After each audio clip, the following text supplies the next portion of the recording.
Hi hello welcome to random thoughts. ఇవాళ వేటూరి గారి ఒక చమత్కారపు పాట గురించి మాట్లాడుకోబోతున్నాం. అది అన్నమయ్య సినిమాలోని అస్మదీయ మగటిమి. ఇది రొమాంటిక్ సాంగే.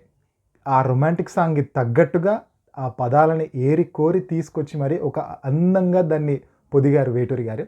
అన్నమయ్య జననం అనే పాటని ఎంత అద్భుతంగా తీర్చిదిద్దారో అదే స్థాయిలో దీన్ని కూడా, అంటే రొమాంటిక్ సాంగ్ని కూడా అంతే అందంగా దాన్ని ఒక సుబగులు అద్దారనమాట.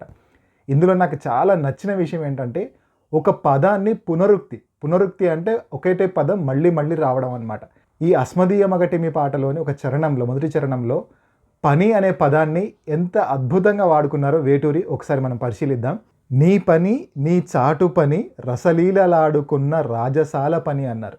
అంటే ఇదంతా రొమాన్స్, అంటే ఆ రొమాన్స్ వాళ్ళిద్దరి మధ్య జరిగే రొమాన్స్ గురించి చెప్తున్నారనమాట. చాటు పని అంటే చాటుగా చేసుకుంటున్నారు రొమాన్స్ అనేది సంథింగ్ లైన్ దానికి అర్థం అనమాట. మా పని అందాల పని అన్నారు.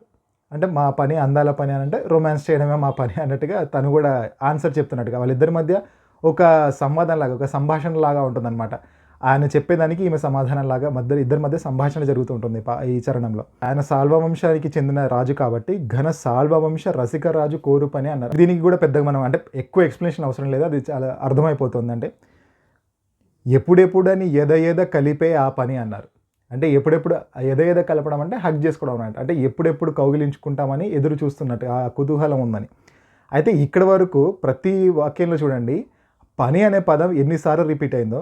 నీ పని నీ చాటు పని రసలీలలాడుకున్న రాజసాల పని ఇందులో 3-4 సార్లు వచ్చింది. ఇందులో 3 సార్లు వచ్చింది. ఆ తర్వాత మా పని అందాల పని ఇందులో 2 సార్లు. మళ్ళీ ఆ తర్వాత ఘన సాల్వవంశ రసికరాజు కోరు పని ఇందులో ఒకసారి. ఇక్కడ ప్రతి వాక్యంలోనూ పని అనే పదాన్ని పునరుక్తి అనమాట. ప్రతి వాక్యంలోనూ ఆ పదం మళ్ళీ మళ్ళీ వచ్చింది. అయితే దాని తర్వాత ఈ లైన్ పర్టికులర్గా ఎంత అద్భుతంగా ఉండదు చూడండి.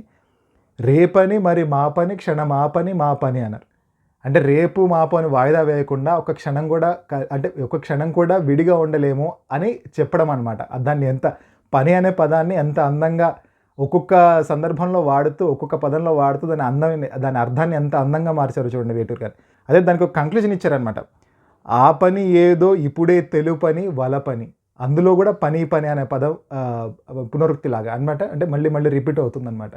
అంటే ఈ మొత్తం వాక్యాలు చూసుకుంటే పని అనే పదాన్ని ఎంత అద్భుతంగా, అది వేటూరి పనితనం అంటాను నేను. అందుకనే కేవలం బాణీగానే కాకుండా మామూలుగా పాడుకున్నా కూడా ఒక అందంగా ఉంటుంది. అంటే తెలుగులో ఒక ధ్వని ఉంటుంది కదా, ఎక్కడ ఎందులోనూ కనిపించిన ఒక ధ్వని ఉంటుంది తెలుగులో. ఆ ధ్వనిని పట్టుకున్నారనమాట. ఇలాంటి చమత్కారపు పదాలు వేయడంలో వేటూరి చాలా దిట్ట. ఇలాంటి పాటల గురించి మనం ముందు వీడియోలో మాట్లాడుకుందాం. అప్పటి వరకు నా యూట్యూబ్ ఛానల్ కంటెంట్ చూడండి, నచ్చితే సబ్స్క్రైబ్ చేయండి, మిగతా వాళ్లకు షేర్ చేయండి.